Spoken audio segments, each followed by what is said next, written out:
Welcome to my YouTube channel अनभेट.चेस academy. आज हम सब सीखेंगे कि दो बिशप और एक किंग की मदद से अपोनेंट के किंग को कैसे चेकमेट किया जाता है। कई बार गेम खेलने के आखिरी में एंड गेम में आपको ऐसा पोजीशन आ जाएगा जब आपको दो बिशप और एक किंग के मदद से अपोनेंट के किंग को मेट करना होगा।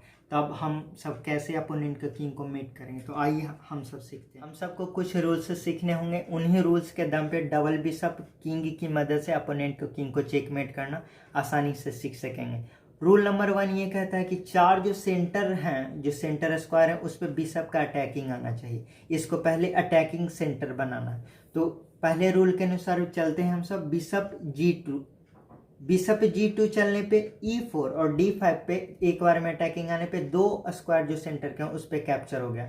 ब्लैक के बाद उसके बाद ब्लैक रैंडम मूव चलता है किंग E6 चले या कुछ भी ब्लैक चले, आपको सिंपल सा नेक्स्ट मूव बिशप B2 ही चलना है। बिशप B2 चलने पे बचे हुए दो स्क्वायर जो थे सेंटर स्क्वायर उस पर भी कैप्चर हो गया। तो रूल नंबर 1 कंप्लीट हो गया। रूल नंबर 2 कहता है कि दोनों बिशप को आपको सेंटर पे लाके रखना है साथ में। तो रूल नंबर 2 की ओर बढ़ते हैं। तो अभी ब्लैक का मूव है, ब्लैक चलता है किंग D6 चलता है मान लीजिए। तो आपको सिंपल सा रूल नंबर 2 के तहत आपको बिशप E4 चलना है, जिसके कारण आप सेंटर पे इसको पहला बिशप को रखने में कामयाब हुए। उसके बाद ब्लैक का कोई भी रैंडम मूव ले लीजिए, किंग E6 ले लीजिए। किंग E6 चलने पे आप दूसरे बिशप को किंग D4 पे ला के रखिए। आपने दूसरा रूल कंप्लीट कर लिया कि दोनों बिशप को सेंटर पे रख लिए। दोनों बिशप को सेंटर पे रखने का यही रीजन होता है कि आप डिसाइड कर लेते हैं कि किंग को किस तरफ मेट करना है।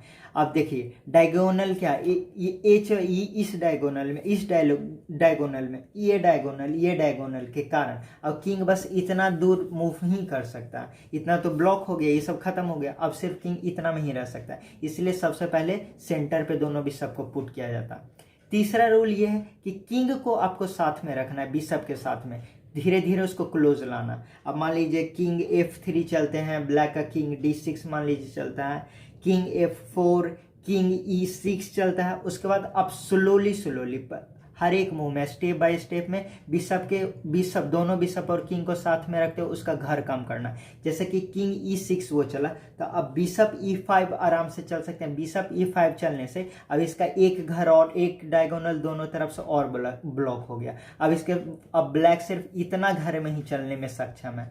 तो इस प्रकार आप स्टेप बाय स्टेप करके इसका बस घर कम कीजिए। अब ब्लैक का रैंडम मूव मान लीजिए किंग D7 चलता है। किंग D7 चलने पे आप आराम से बिशप को D5 पे रख दीजिए। बिशप D5 रखने पे अब एक डायगोनल और उसका ब्लॉक हो गया और वो एक कॉर्नर की तरफ शिफ्ट हो रहा है, इस तरफ शिफ्ट हो रहा है, ABCD की तरफ शिफ्ट हो रहा है। और किंग को आपको साथ में ला के रखना। तो अब मान लीजिए किंग E7 चलता है, उसके बाद किंग F5 अब चलिए, उसके बाद किंग D7 चलता है। उसके बाद आराम से आप हैं जो किंग को F6 पे ला के रख सकते हैं। किंग F6 पे लाने के बाद थोड़ा सा और क्लोज हो गया, इसका घर और कम हो गया। अब ये नीचे की ओर चला जाएगा। तो किंग D8 चले या C8 चले या E8 चले, कोई भी लास्ट डायगोनल में चला जाएगा। तो मान लीजिए किंग D8 पे चला जाता है। किंग D8 चलने पे अब आराम से है जो बिशप E6 ला सकते हैं। बिशप E6 लाने के बाद इसके पास सिर्फ लास्ट 3 डायगोनल ही बचेंगे। तो इसके पास फोर्स मूव बचेगा कि ये किंग E8 ही चलेगा। किंग E8 चलने के बाद आराम से आप बिशप D6 ला सकते हैं। स्टेप बाय स्टेप बिशप और किंग, दोनों बिशप और किंग को क्लोज उसके लाना और इसका घर को बस ब्लॉक करना। अब उसके पास मात्र 2 ही मूव इस 2 घर में ही चल सकता है। तो उसके बाद हम लोग किंग E8 चलने पे आराम से हम सब बिशप C7 चल सकते हैं। बिशप C7 चलने से क्या होगा, जो उसका किंग D8 था वो उसका कैप्चर हो गया। अब किंग D8 पे नहीं चलेगा, वो किंग F8 चलेगा।